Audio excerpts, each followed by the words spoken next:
Bienvenidos nuevamente al podcast Visión Inteligente de Negocios, el podcast especializado en innovación, emprendedurismo y modelos de negocio. Yo soy Max Villanueva y en esta oportunidad, ya en la 9ª temporada, tengo la fortuna de contar con la participación de Moisés Sánchez. Ya lo conoceremos, él es el director ejecutivo de Fundación Camanau, que hablaremos acerca de esta fundación, pero sobre todo de muchas actividades que cuando tuve la oportunidad de acercarme un poco a lo que hace la fundación, me sorprendieron bastante y me sorprendieron gratamente de saber que en Latinoamérica se está generando toda esta revolución en torno a aspectos que de repente son un poco intangibles, el uso de tecnologías, el cómo tener una visión de derechos humanos en torno a toda esta revolución tecnológica que seguramente quienes nos escuchan son parte de ellos y la han vivido. Y mucho de esto vamos a comentar el día de hoy. Moisés, te agradezco mucho la oportunidad de estar conmigo esta mañana. Muchas gracias, Max, y sobre todo, gracias por la oportunidad de poder compartir sobre estos temas con tu audiencia. Mañana en México, tarde ya en Chile, que es de donde estamos conectando, y específicamente, Moisés, creo que están en alguna zona de las Islas de Pascua, ¿verdad? Bueno, nuestra fundación está constituida en Isla de Pascua, más yo Perfecto. estoy en Santiago. Ok. Nos constituimos ahí como una señal también de mostrar de que Chile es mucho más que el continente, de que tiene una realidad diversa y también tiene una riqueza étnica que es importante que el mundo conozca. Por eso también nos llamamos Camanau, que es una palabra Rapanui de Isla de Pascua, que significa inducir al acto de pensar. Cuando en Rapanui te dicen Camanau, es como que te dijeran, piensa, ¿ya? En cierta forma lo que queremos hacer es inducir también a todo el mundo los derechos humanos, del derecho, la tecnología, de la ciencia, a que pensemos el futuro. Y vamos a conocer un poco más acerca de Moisés, mi invitado. Él es director ejecutivo, ya mencionábamos, de Fundación Camanau, organización que busca promover los derechos humanos en el ámbito de la ciencia y la tecnología.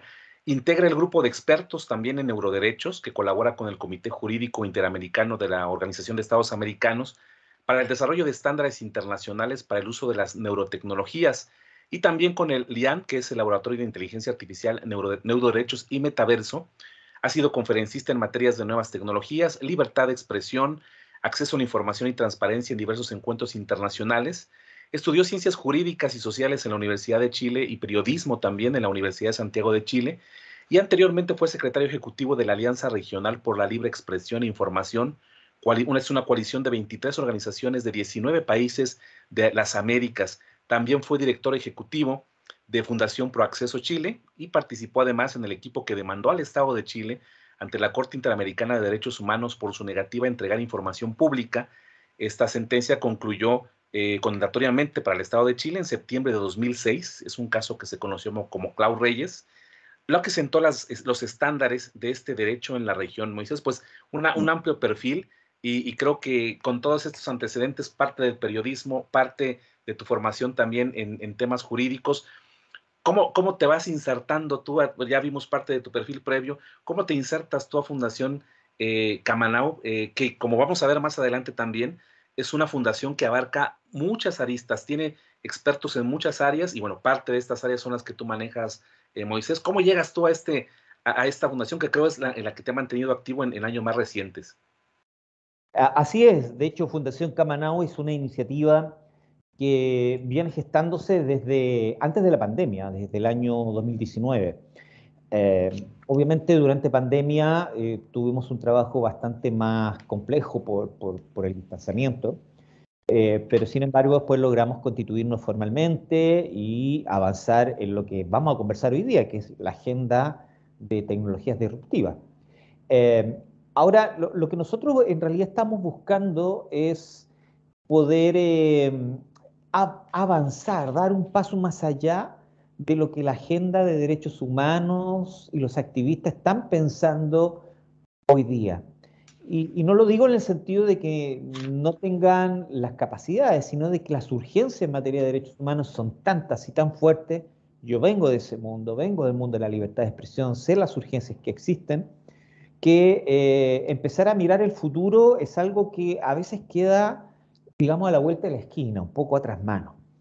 Y lo que quisimos hacer con un conjunto de actores que constituimos la fundación fue adelantar algunos pasos.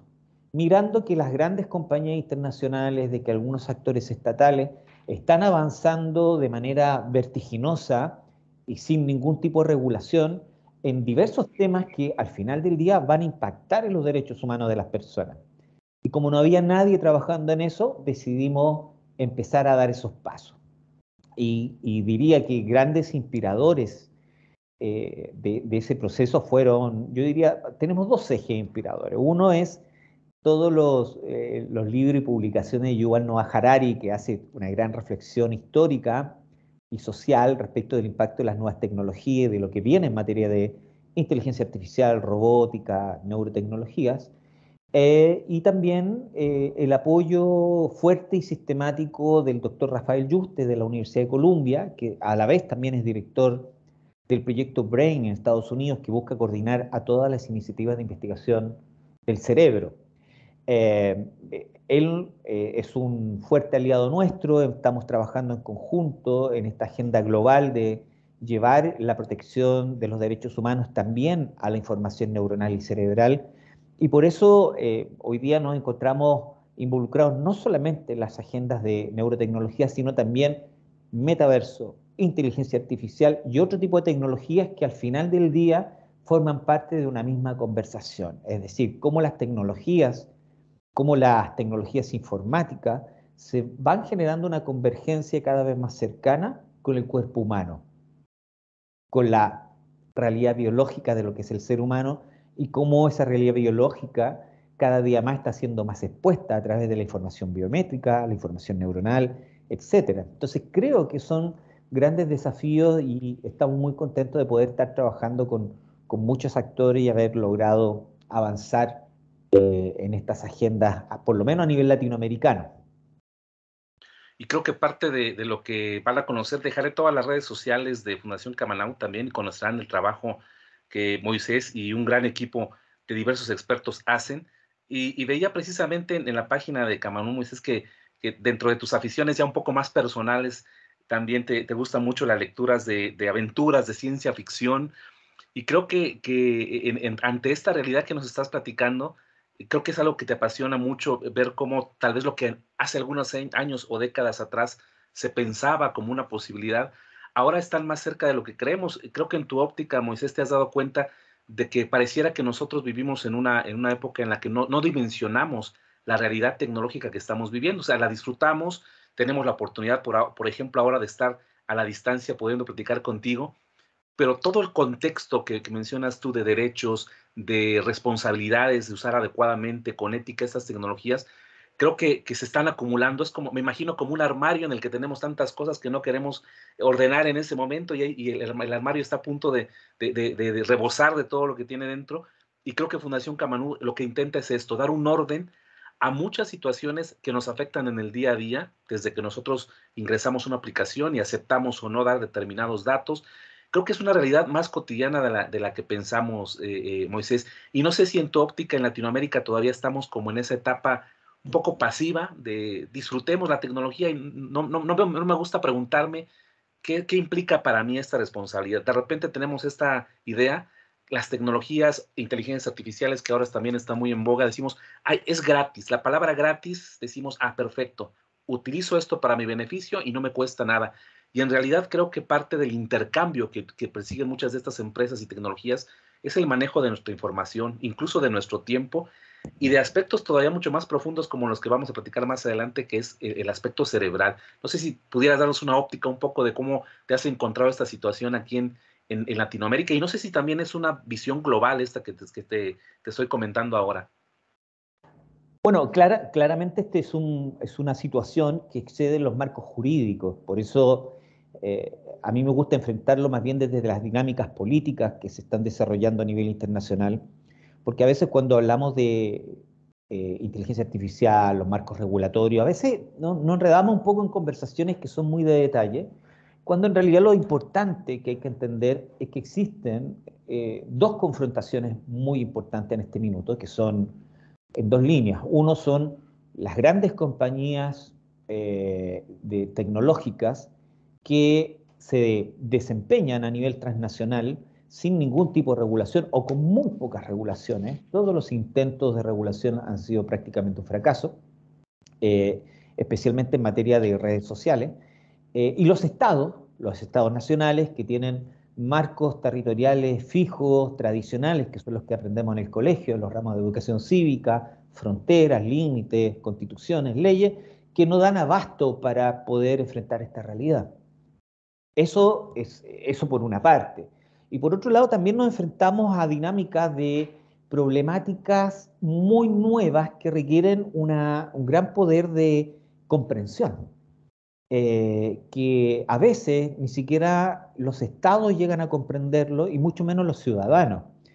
Y por ahí eso hace de que esos problemas, esas dificultades que plantean las nuevas tecnologías no sean un debate público, cuando en realidad son de la máxima importancia.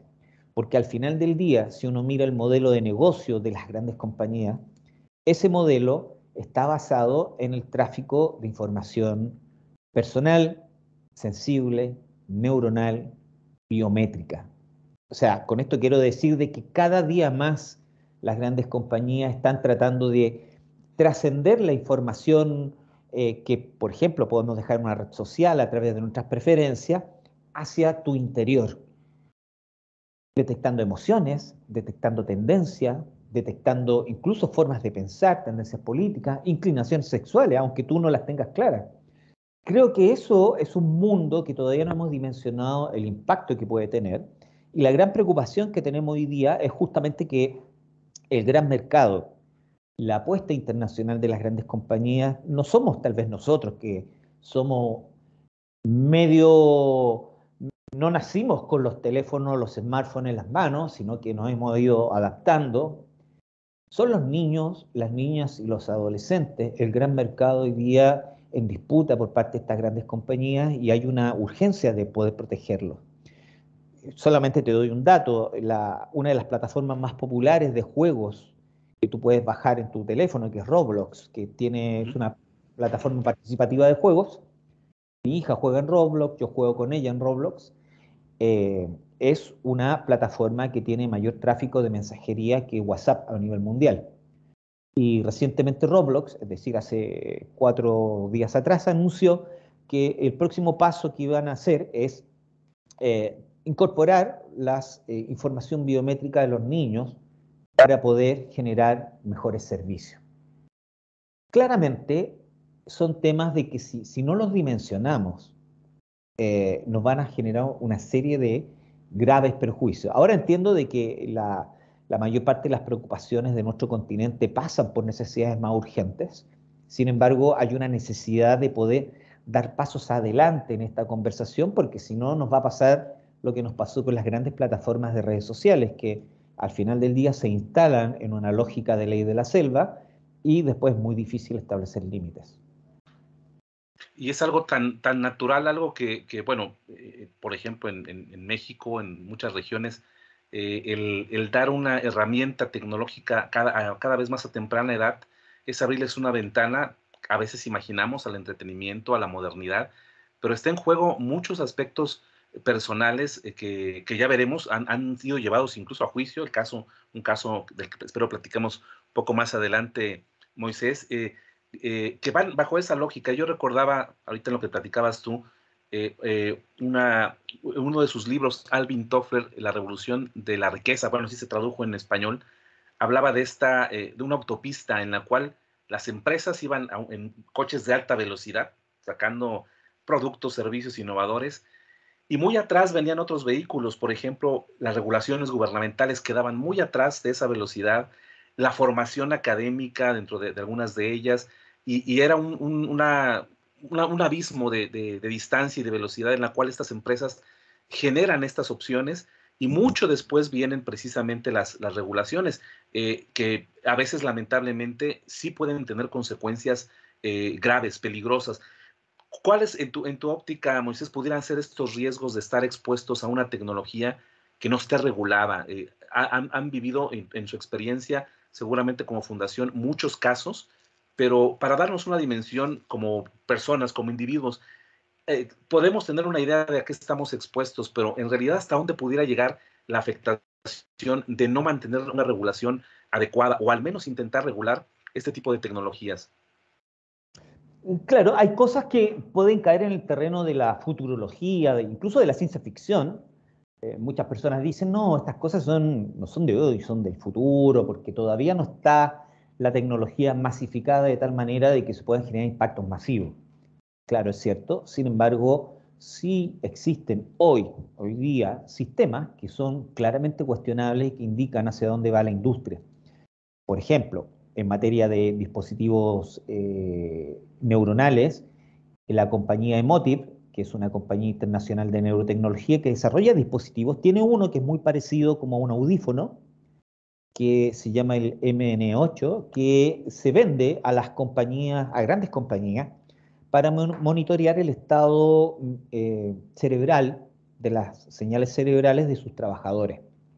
Esto bajo la excusa de que puede ayudar al bienestar, porque en la medida de que estés más estresado, tu jefe puede saber que estás en malas condiciones y puede tomar decisiones respecto de darte descanso, qué sé yo, o para el uso de algunas actividades, para ver si estás realmente concentrado en actividades que son procesos continuos. Por supuesto, hay usos que son bastante legítimos, como por ejemplo que en Japón se usan para los conductores de trenes, que claramente puede ser un uso totalmente legítimo. Sin embargo, no parece que sea tan legítimo de que sea un sistema que tenga que masificarse, porque evidentemente surgen preguntas inmediatas, como por ejemplo, toda esa información neuronal que queda en bases de datos respecto de mis niveles de atención y concentración en el trabajo, ¿realmente van a ser privados o van a formar parte de un récord laboral que después eventualmente podría transitar junto con mi currículum vitae cuando yo postulo a un trabajo, a un nuevo empleo, así como se hace en algunos países con la información financiera de los trabajadores? Y eso es un problema del día de hoy. En China también se están usando estos dispositivos para los estudiantes en los colegios. ¿Realmente los niños tienen que verse expuestos a este nivel de control por parte de sus profesores y de los padres? Más allá de las ventajas o desventajas puntuales, lo cierto es que hay grandes preguntas que se plantean hoy respecto del uso de todo este tipo de dispositivos. Y si vamos a temas como la inteligencia artificial, ChatGPT nos ha hecho un gran favor desde el punto de vista comunicacional, puesto que ha puesto en el debate los impactos de la inteligencia artificial. Que la inteligencia artificial no es solamente ChatGPT, es una expresión de muchas formas que tiene la inteligencia artificial, y creo que eso ha permitido generar una preocupación y alerta mundial que incluso ha impactado las discusiones de regulación de la inteligencia artificial en Europa, que es como la más avanzada. Ahora, dicho esto, la verdad es que eh, la intención o las ganas de los bloques de países en términos de regular esto es muy variable. Estados Unidos, por ejemplo, el bloque Norteamérica está más bien apostando a fórmulas que apuntan a la autorregulación. Hace poquitos días, además, no sé si se vio en prensa, todos los grandes líderes de las compañías, entre ellos Elon Musk, Jeff Bezos y otros, Bill Gates, al Senado americano, a hacer su planteamiento respecto de la regulación de las tecnologías, que más bien es un planteamiento que busca un marco regulatorio que les dé amplias líneas de acción y básicamente formas de autorregulación. En la línea de unas políticas que tiene Estados Unidos que se llama el Blueprint, que sacó hace algunos meses atrás. Eso tenemos que entenderlo en el contexto de una disputa geopolítica donde ellos ven que necesitan tener una estrategia de regulación alternativa a la regulación europea, porque Europa sí está apostando a una fórmula más protectora de la privacidad y de los derechos humanos. Y por eso las discusiones en Europa han sido tan complejas. Eh, Solamente como a manera de señal, contar que recién hace poquitas semanas entró en vigencia la Ley de Servicios Digitales Europea, que va a implicar que las grandes compañías y las plataformas de redes sociales y otras grandes compañías tecnológicas tengan que cumplir con ciertos estándares de transparencia, rendición de cuentas, entre otras materias, en el marco europeo. Pero eso es algo que las grandes compañías no quieren para el resto del mundo, y por eso está esa lucha en el resto de los lugares de poder establecer marcos más bien basados en autorregulación. Eh, ¿Cómo jugamos ahí como Latinoamérica? Latinoamérica es un campo donde no hay básicamente ningún tipo de fórmula regulatoria establecida, no son temas que estén priorizados en la agenda de discusión pública, en básicamente casi ningún país. Eh, y lo único que yo te podría decir que existe hoy día a nivel de estándar internacional latinoamericano y que ha mostrado un nivel de éxito es la regulación de las neurotecnologías que, como conversé, hoy día estaba en un seminario con gente de Brasil, estábamos hablando de eso, que en el fondo representa la fórmula latinoamericana de entrarle a la regulación de la inteligencia artificial. Y por eso es tan importante para nosotros que todo el trabajo que se ha hecho para establecer estándares internacionales en neurotecnología y el interés y avance que han tenido muchos países en establecer reformas constitucionales para proteger la información neuronal, la integridad mental y la transparencia algorítmica sean cosas que son propiamente latinoamericanas. México, por ejemplo, tiene no solamente un proyecto de reforma constitucional presentado por la diputada María Eugenia Hernández en el mes de julio, sino que además cuenta con una Carta de Derechos de la Persona en el entorno digital, que fue coordinada por el doctor Aristides Guerrero de el Info Ciudad de México en el Sistema Nacional de Transparencia y que representa un gran avance a nivel latinoamericano y por eso creo que México va a tener un rol relevante en lo que es la regulación. Si esto avanza, se van a transformar en referente. Y tomando el caso de México, Moisés, que también en las redes de Fundación Camanum tuve la oportunidad de verificar eh, el poder contar, bueno, por un lado, estas intenciones, estos primeros avances, tal vez desde el punto de vista legal, el apoyo institucional me supongo que también es fundamental. Bueno, en México tenemos este Sistema Nacional de Transparencia, también está el Instituto de Acceso a la Información Pública y Protección de Datos Personales, que cobijó mucho esta iniciativa y que incluso por ahí en parte de las redes sociales de la fundación se compartían unas viñetas, unos dibujos que hablaban así en forma muy accesible para todos, qué estaba pasando con los neuroderechos y hacía específicamente mención de un caso que vamos a comentar en un momento. Creo que a nivel, está la voluntad, hay ya luces de personas que están en lugares clave. Eh, Comparativamente con este panorama europeo, americano, creo que también contar con instituciones ya establecidas, legales, tal vez a un nivel más elevado, puede ser también un aliciente. Y creo que en ese aspecto también creo en Latinoamérica no tenemos mucho avance, que haya alguna institución específicamente abocada a este tipo de temas o que estén tratando de alguna manera, ¿verdad? Exactamente, todavía no tenemos instituciones que estén dedicadas y la verdad es que a nivel mundial tampoco. O sea, lo único que conozco a nivel mundial que podría ser más o menos equivalente es algo en Holanda, que en el marco de la autoría de datos tienen alguien encargado de la supervisión de algoritmos, que para que comprensión de la audiencia, los algoritmos son, por decirlo así, programas que toman decisiones de manera automática bajo cierta lógica. ¿Ya? Por ejemplo, asignación de subsidios o cualquier tipo de decisión que puede ser toma de decisión, por ejemplo, en entrevistas de trabajo, etc. Bueno, eso es fiscalizado en Holanda y recientemente también se generó una institucionalidad para España, que es un país que está bastante avanzado, que también tiene una carta de derechos digitales, que es muy importante y que considera también los neuroderechos, la inteligencia artificial, se refiere a las realidades inmersivas, el metaverso, y tiene una autoridad que vamos a ver cómo funciona. Su decreto de constitución fue publicado solamente hace algunos días y por lo tanto va a ser una experiencia digna de mirar. Y platicando contigo, Moisés, y seguramente quienes nos escuchan o ven la entrevista, se darán cuenta que siempre hablamos de cosas muy recientes. Es que en realidad esto está generando cada vez más cambios y un proceso de adaptación importante para personas que como tú están en el área de derecho y muchos otros expertos están descubriendo estas aristas que puede llegar a tener. Fundación Camarón no nada más trabaja con neuroderechos, creo que tiene un panorama más amplio, inteligencia artificial, metaverso. ¿Cómo son las líneas de acción de la Fundación Moisés? Porque aparte del componente legal que tú manejas, eh, hay también, como podrán ver en la página, muchas fuentes de información, una especie de blog donde constantemente se están dando noticias relevantes y muy recientes de todo lo que hemos venido platicando.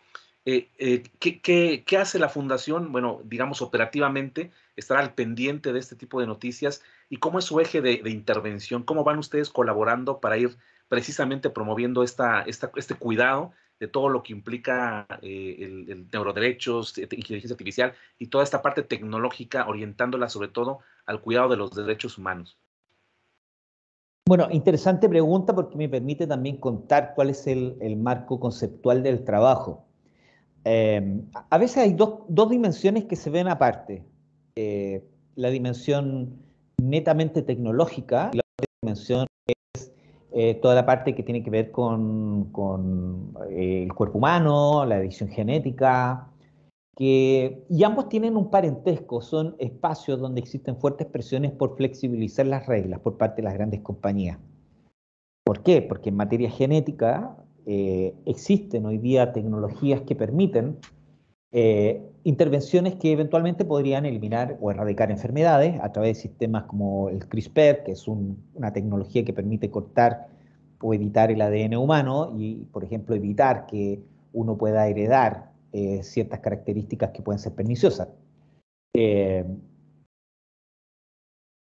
por otra parte, existe la dimensión de la infotecnología, que es toda la que hemos estado hablando, que es la que la gente un poco más conoce, pero lo que la gente no percibe es que estas dos dimensiones para el mundo de las grandes big tech, las grandes compañías, va en permanente convergencia. ¿Y cómo se produce esa convergencia? A través de la conexión entre las tecnologías de inteligencia artificial mediante interfaces, que parte de esas interfaces tienen elementos neuronales, interfaces cerebro-computadora, con nuestro cuerpo humano. Y eso es lo que se conoce en la literatura de ficción como los cyborgs, como las intervenciones humanas. De hecho, en el mundo de la medicina tú puedes ver claramente cómo se están produciendo desarrollos que permitirían, por ejemplo, hacer que pudiéramos reemplazar partes del cuerpo humano con elementos creados y editados genéticamente. Y de hecho hay una gran presión por liberar todo ese tipo de procedimientos para poder generar, por ejemplo, no sé, órganos humanos para poder reemplazarlo en personas enfermas y cosas por el estilo. Hay toda una gran discusión. Y eso te lleva a un mundo que es totalmente inconcebible si uno no está involucrado en eso en el día a día. Inconcebible. Uno con suerte llega a visualizar los problemas de privacidad en redes sociales, digamos, la discriminación. Pero llegar a esta otra dimensión cuesta verlo mucho porque son cosas que uno va descubriendo a través de la investigación más profunda de las tendencias. Ahora, como fundación, claro, nos dedicamos a la investigación y monitoreo de estas 4 líneas de trabajo, que son inteligencia artificial, neurotecnología, metaverso y todo lo que tiene que ver con edición genética, que básicamente son los 4 elementos de la fórmula de lo que será el core o el centro del desarrollo industrial de las próximas décadas. Por lo tanto, si bien nuestra principal preocupación en estos días ha sido la neurotecnología, más bien ha sido por una cuestión de contingencia, porque es lo que ha estado avanzando, es lo que nos permite entrar en la discusión y entrar de frente con las compañías. De hecho, de más está decir que actores de las grandes compañías nos han manifestado que están totalmente en desacuerdo con varias cosas que han pasado en materia de regulación de las neurotecnologías y nos parece bien que estén en desacuerdo porque significa de que estamos dando los pasos hacia el lugar correcto. Eh, Así que, bueno, vienen muchas cosas en ese sentido que podríamos hablar pormenorizadamente. Por ejemplo, en el mundo del metaverso también tiene que ver cómo nosotros nos vamos a desempeñar como avatares virtuales, ¿ya? Y cómo, desde el punto de vista de los derechos humanos, ese desempeño en ese mundo virtual no va a implicar que tengamos que ceder toda nuestra información neuronal o biométrica, que es la tendencia del día de hoy. Es decir, Hoy día, por ejemplo, grandes compañías internacionales están apostando a que la identificación en el mundo digital va a ser clave para el desarrollo de todo tipo de actividad y del mundo de los negocios.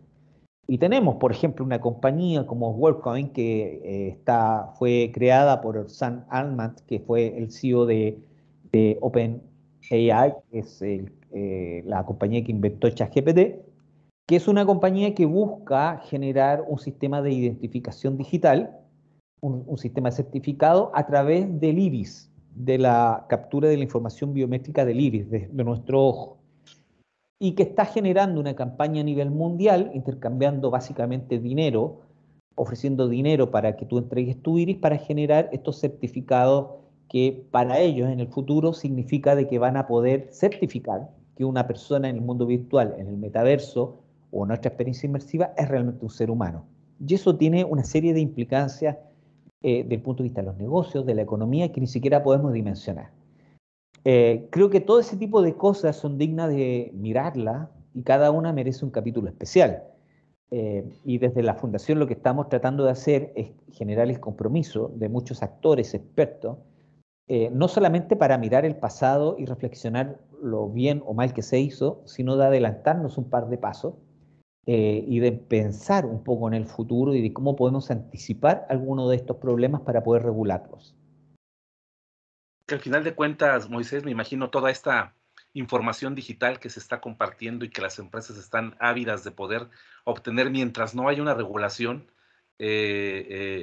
permanente, ¿no? No sé si es un axioma del derecho, pero dicen lo que no está prohibido, pues está permitido, ¿no? Y mientras yo tenga margen de acción y no haya una regulación, no haya nada que me esté tocando a la puerta como para presionarme a hacer alguna otra cuestión, lo seguiré haciendo. Venía a la mente ahorita que comentabas todos estos temas, pues lo que nos ha llegado ya de comunicación a todos, como público en general, el dilema que enfrenta ahora el sindicato de actores en Estados Unidos por todo este tema de poder ser escaneados, utilizados su imagen digital, utilizada para fines comerciales, sin que ellos tengan el derecho o la propiedad sobre su propia imagen. Entonces, cuando ya hay sectores que empiezan a verse amenazados, como que se genera toda esta preocupación, pero creo que al igual que este sector de entretenimiento, que también ha tenido un auge muy fuerte con todas las tecnologías digitales, nosotros no estamos exentos de vivir estas realidades, a veces de una manera más discreta.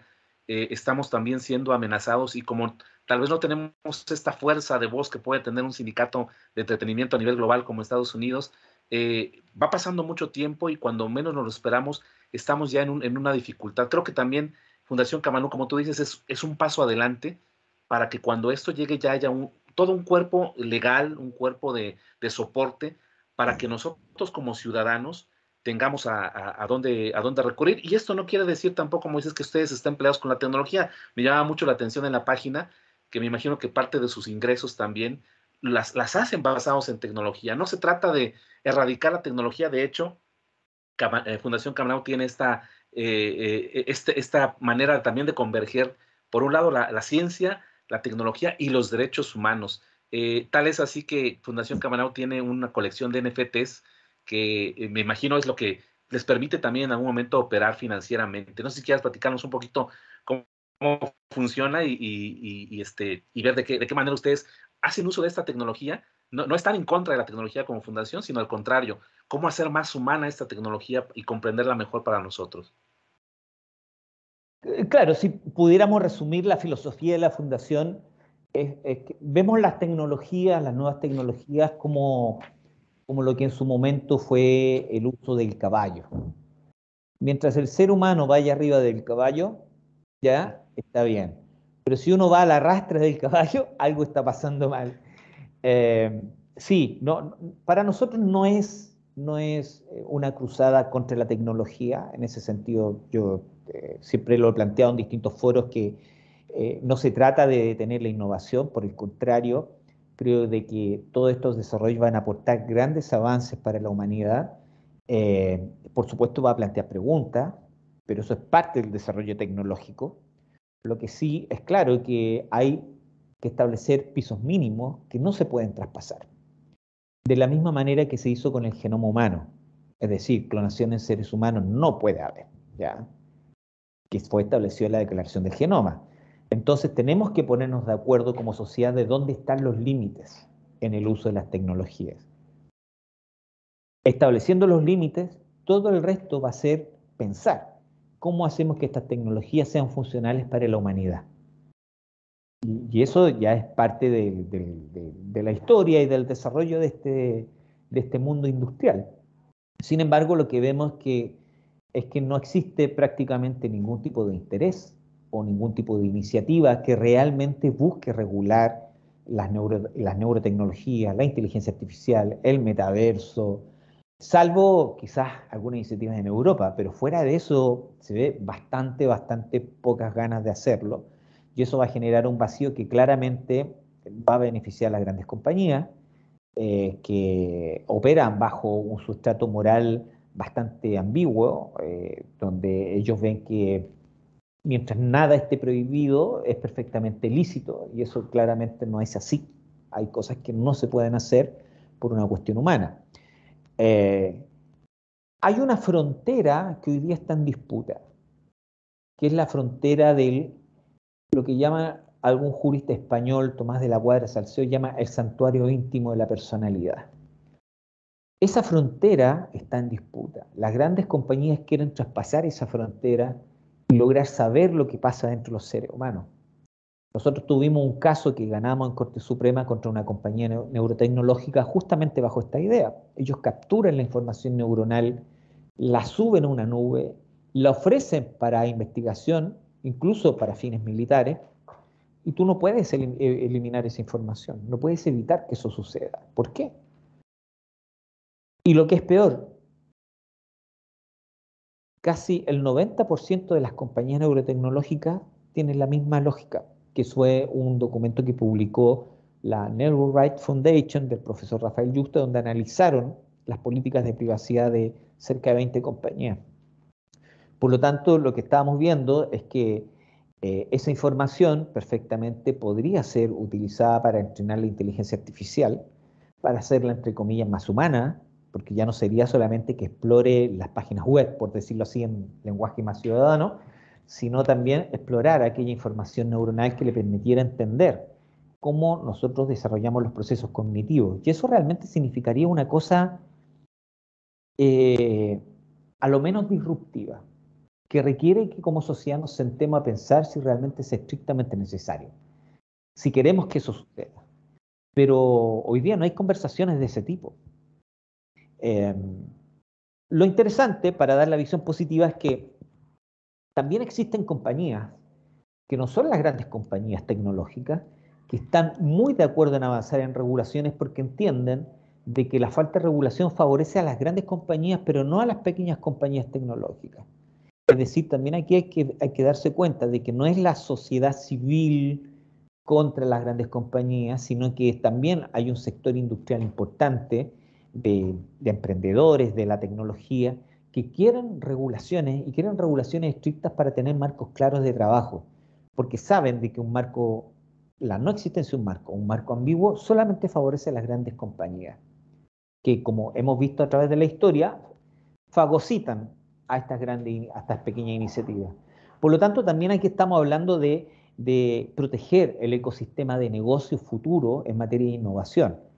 Y en ese sentido ya es un tema de derechos humanos, pero también es un tema de proteger al emprendedor. Y creo que esa mirada también es importante mostrarla para que la sociedad se dé cuenta de que esta no es una campaña contra la tecnología, sino es una campaña contra los monopolios, es una campaña contra el abuso, es una campaña contra la violencia que implica que grandes compañías tomen decisiones sin consultarnos prácticamente nada.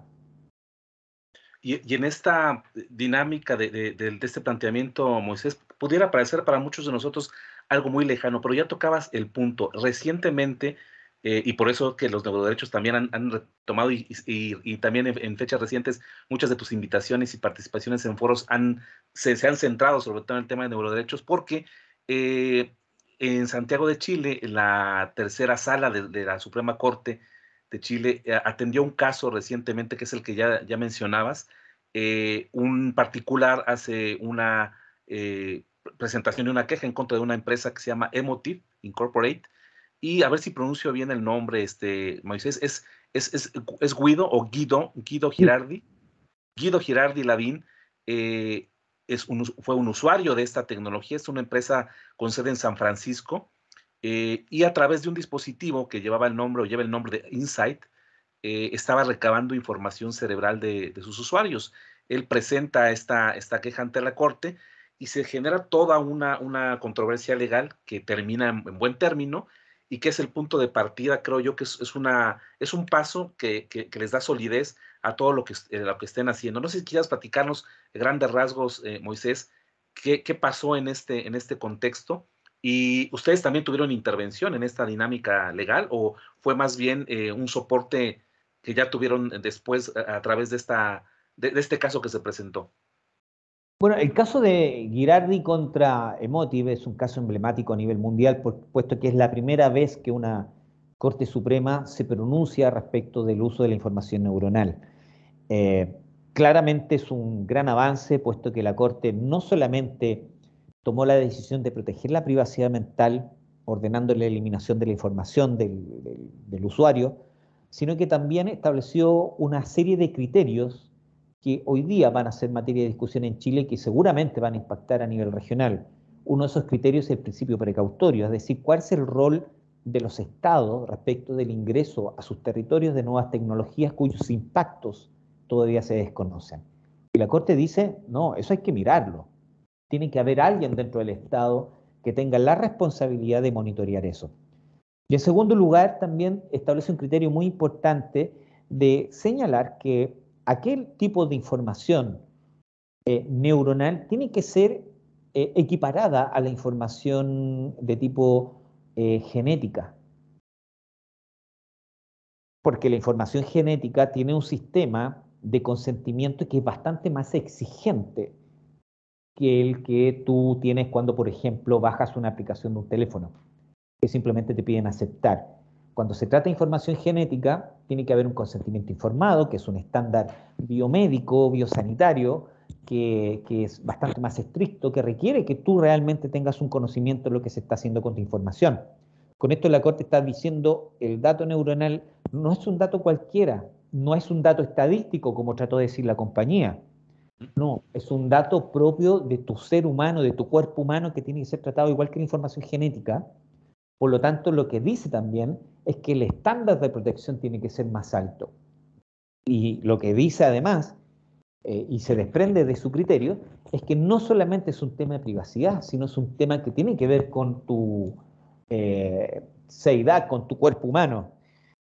Ese es un criterio tremendamente importante porque podría marcar en el futuro cuáles serían las reglas de fiscalización de las nuevas tecnologías. Es decir, toda aquella nueva tecnología que quiera explotar información biométrica o información neuronal, como por ejemplo los dispositivos que se están desarrollando, que de hecho ya existen para los videojuegos que exploran tu movimiento de los ojos, la información biométrica y que también tienen electroencefalografía, o los AirPods que patentó la compañía Apple que tienen electroencefalografía, esos debieran cumplir con un estándar de consentimiento informado, un estándar muchísimo más alto, porque claramente es información que no debiera circular así como así.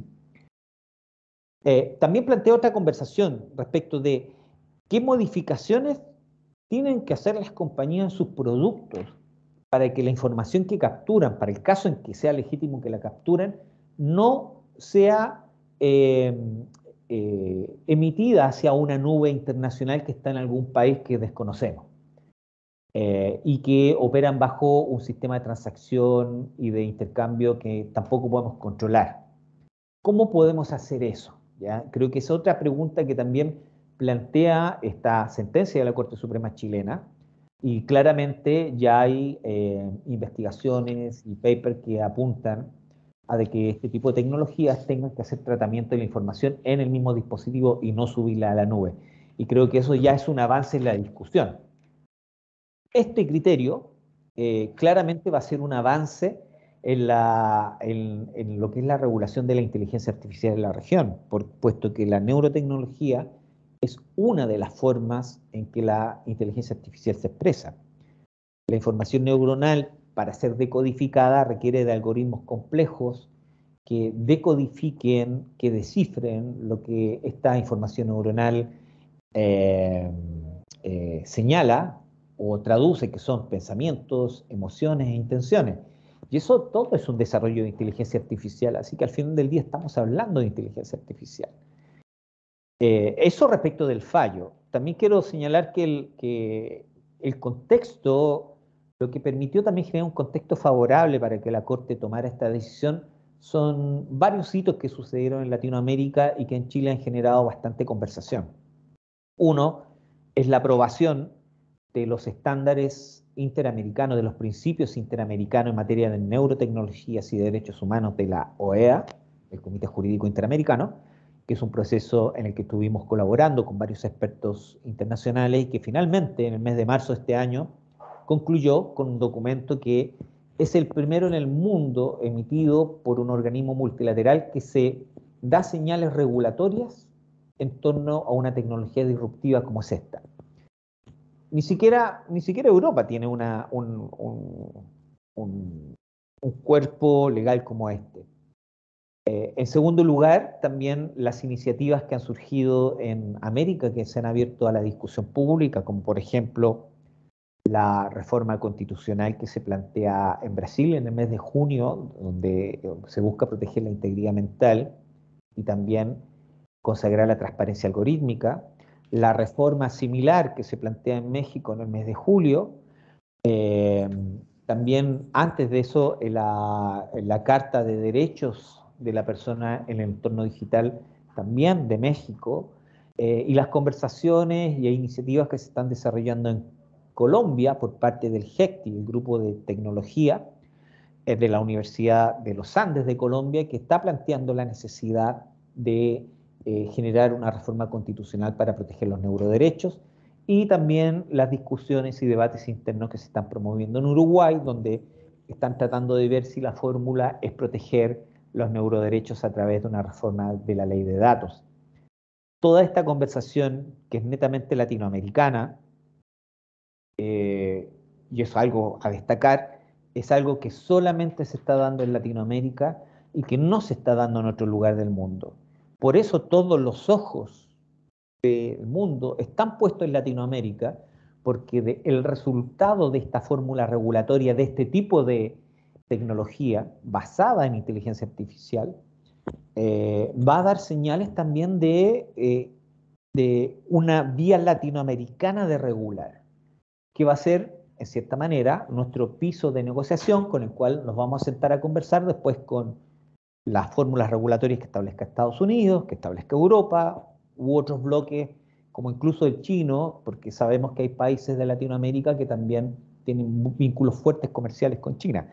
Entonces creo que por ahí hay una discusión que sobrepasa la fórmula regulatoria específica, tiene que ver con contextos geopolíticos, pero creo que la regulación de las neurotecnologías es la punta de lanza en la cual podemos basarnos para mostrar algo en la mesa. Y este fue el término de esta sentencia, que fue favorable en este caso para el usuario. Eso fue lo que la Suprema Corte determina, y hay una, de momento al menos para este producto Insight, hay una espera para poder seguirse comercializando, y es bueno, abrirá muchos aspectos. Creo que precisamente estos cambios, al ser tan nuevos, seguramente abrirán un abanico de posibilidades desde el punto de vista productivo para las empresas, desde el punto de vista legal, que puede irse haciendo cada vez más firme.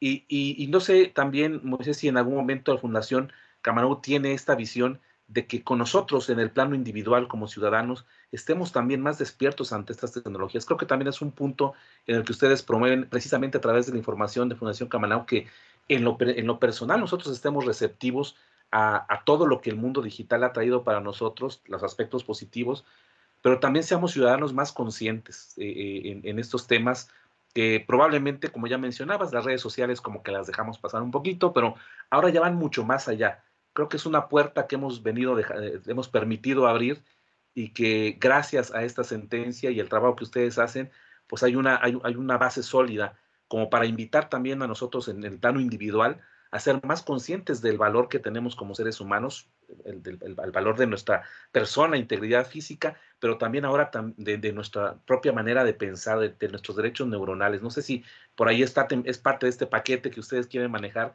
para hacer una ciudadanía más consciente.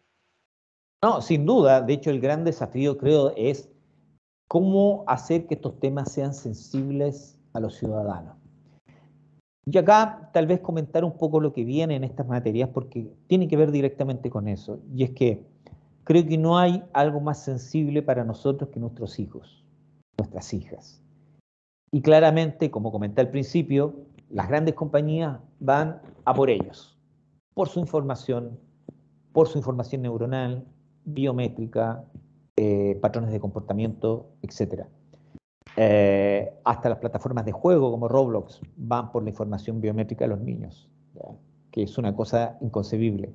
Por esta razón, con el Comité Jurídico Interamericano y gracias al apoyo de Ramiro Orias, que es uno de los relatores e integrantes de este comité, se abrió un nuevo tema de discusión en el comité de la OEA, que es la regulación de los impactos de la inteligencia artificial, las tecnologías inmersivas en los niños, niñas y adolescentes, que va a ser un proceso donde tenemos convocado una serie de expertos internacionales para poder asesorar este desarrollo y estas sugerencias estándares para que el comité pueda hacer algo similar a lo que hizo en materia de neurotecnología, pero pensando fundamentalmente en la niñez, en aquellas personas que hoy día son el principal objetivo de estas grandes compañías y que requieren la atención más urgente e inmediata. Por supuesto que hay muchos más sectores vulnerables y eso no se van a quedar fuera de la discusión, pero claramente los niños, niñas y adolescentes van a formar parte del eje, yo creo, de una conversación social que va a hacer que este tema salga de este terreno medio técnico, medio raro, medio, podríamos decir, eh, de jerga técnica y pase a una cosa más ciudadana. Y creo que ya hay señales importantes a nivel global en ese sentido. Por ejemplo, ya esta idea de meter a los niños en las tecnologías, en las pantallas, desde chiquitito ya está quedando un poco atrás. En los principales países más desarrollados ya dicen, no, ya es mejor que los niños puedan generar su propia capacidad de discriminación y de identificación de los sesgos, el pensamiento crítico, a través de las formas más análogas, jugar con una pelota, hablar con los amigos, socializar y no tenerlos sometidos a una pantalla. El mismo concepto ya de nativo digital quedó un poco ya fuera de juego, porque lo que se ha ido constatando es que aquellos niños o niñas que solamente han tenido contacto con el mundo a través de las pantallas tienen menor capacidad de pensamiento crítico y de comprender qué información que te entrega esa pantalla es falsa y cuál no, porque su única comprensión del mundo es la pantalla. Por lo tanto, es importante que conozcan el mundo tal como es y se alejen un poco de las pantallas, sobre todo en los primeros años formativos. Más allá de las cuestiones médicas, de plasticidad neuronal y todo eso, por una cuestión de sesgo, de que entiendan que hay cosas que en el mundo tienen que comprender primero y luego meterse en el mundo de las pantallas. Creo que eso es la prioridad absoluta en este minuto, es la urgencia, más bien dicho. Eh, y este proceso lo vamos a iniciar en las próximas semanas. Tenemos comprometido en este directorio de expertos al doctor Claudio Grossman, a Paula Siverino de la UNESCO, IPC, a Mariela Morales del Instituto Max Planck, a Ciro Colombara de nuestra fundación y además gran abogado de derechos humanos, a Daniel Innerarity, una persona, un filósofo que viene del mundo de la reflexión, que está trabajando mucho los temas de inteligencia artificial, y con ellos queremos dar las señales para convocar a otro grupo más amplio de expertos que nos permitan encontrar aquel decálogo, aquellas señales que es clave que el comité jurídico establezca para que esto no se transforme en una ley de la selva y finalmente nuestros niños, niñas y adolescentes salgan perjudicados.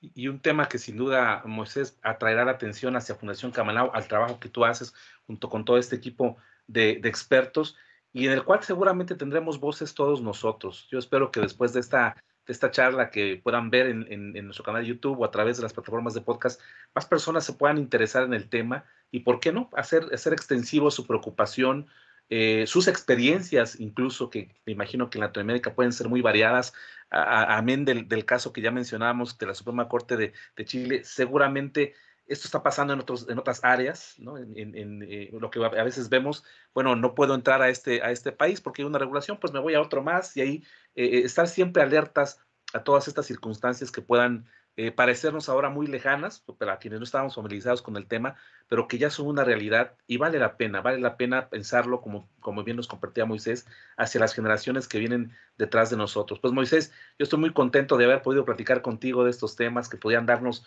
muchos episodios. Seguiremos muy pendientes de lo que hace Fundación Camanau. Desde ya abrimos el espacio, si en alguna oportunidad que quieres compartir algo más, algún otro tema específico que podamos difundir con nuestro auditorio, pues será siempre bienvenido. Y quiero dejarte este espacio, si tienes algún mensaje final, algún tema que por ahí consideres importante y no tratamos debidamente en el espacio, pues puedas hacerlo en este momento. No, sin duda. Sobre todo agradecer la posibilidad de conversar de estos temas que parecen un poco de ciencia ficción, y en esa línea nada más darte una pequeña reflexión ya más a nivel personal de lo interesante que ha sido el cambio de percepción desde el año 2017, 2018, que comenzamos con todo esto, donde hablar de estos temas era considerado casi a la altura de ciencia ficción, de Black Mirror. No, siempre nos decían, esto es como Black Mirror. ¿Ah? Incluso me acuerdo cuando comenzamos el debate en la OEA, algunos expertos internacionales, miembros de la OEA me decían, oye, pero esto es de verdad, ¿realmente sucede así? Y tuvimos que hacer grandes trabajos para constatar a través de hechos y enviar informes para mostrarle que sí era un tema no de futuro, de hoy día. Eh, y lo grato es ver que hoy día hay una masa crítica de grandes expertos que están muy de acuerdo y promoviendo estos temas en sus países, que yo sé que hoy día están enfrentando estas mismas críticas que ya enfrentamos en Chile en su minuto y que enfrentamos a nivel multilateral, pero darles el ánimo porque están en lo correcto, van por la senda de hacia dónde van las cosas, y en ese sentido comprometer el apoyo de Fundación Camanau a todas esas iniciativas, y si hay algún oyente que quiere o tiene ganas de avanzar en alguna fórmula para apoyar esta agenda, por favor que se comunique con nosotros. Yo dejé por ahí mis redes sociales, que si yo, puede ser la de Camanau, la mía, que es Moisés Sánchez R, en todas las redes sociales es la misma, para poder generar actividades conjuntas o iniciativas. Y finalmente, nada más reconocer el trabajo y la importancia que va a tener México en este proceso, porque hay grandes actores involucrados, no solamente Rodrigo Aristide del Sistema Nacional de Transparencia, sino también la diputada Hernández con el proyecto de reforma constitucional, eh, el secretario de Datos Personales del INAI, Jonathan, por ejemplo, que tuvimos un gran encuentro hace algunas semanas atrás en Río de Janeiro, en el Encuentro Iberoamericano de Protección de Datos, y que se ha transformado en un gran difusor también de estos temas, y todos ellos han participado finalmente en una publicación que próximamente vamos a sacar, en las próximas semanas, que es reflexiones sobre el fallo de la Corte Suprema chilena. Creo que esa publicación también va a ser un gran punto de referencia para reflexionar sobre la regulación, no solo de la neurotecnología, sino también de la inteligencia artificial. Muchas gracias, Moisés. Sin duda, creo que más de uno de quien nos escucha o ve despertará este interés, porque es algo que ya está tocando a nuestras familias, a nosotros en lo particular, y qué bueno que tomar de la mano de un experto como tú, Moisés, esta charla que siempre seguramente dará para mucho más en el futuro, y esperaremos que Latinoamérica siga consolidándose como esa punta de lanza en estos temas y pueda ser un modelo, un referente a nivel global, gracias al esfuerzo de Fundación Camanau y de muchos expertos como tú. Pues te agradezco nuevamente esta oportunidad, Moisés, y al público de Visión Inteligente de Negocios les recordamos seguir pendientes de los próximos episodios. Estamos muy cerca del cierre de la novena temporada, ya llegando a casi los 90 episodios en breve, así que los invitamos a seguir disfrutando de este y varios temas en la podcast de Visión Inteligente de Negocios. Pues hasta luego, Moisés, un gusto haber platicado Muchas contigo. gracias.